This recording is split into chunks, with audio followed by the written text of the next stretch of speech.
Joey, c'était un joueur qui était offensivement, qui avait beaucoup de talent offensivement, mais c'était surtout un bon fabricant de jeu. Quand il avait la rondelle, moi, en tant que gardien de but, il fallait toujours que je sois alerte de savoir qu'est-ce qui se passait alentour de moi parce qu'il était capable, avec sa vision, de repérer n'importe quel joueur de son équipe, lui faire une passe, puis ça devenait une chance de marquer pour l'autre équipe.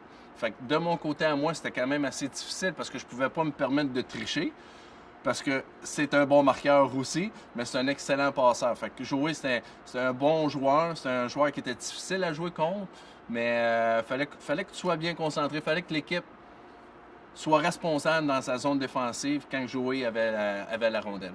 Mais lui, ça a été un cheminement différent de 90% des joueurs québécois. Nous, les joueurs québécois, la plupart, c'est joue Midget 3, ensuite joue junior majeur. Lui, il a décidé d'aller dans les collèges américains. Puis, dans le temps à jouer, c'était pas vraiment connu encore, les collèges. Ben, c'était connu, mais pour un Québécois d'aller là, puis ensuite de réussir à jouer dans la Ligue nationale, c'est quelque chose de rare. Fait que Joey l'a fait.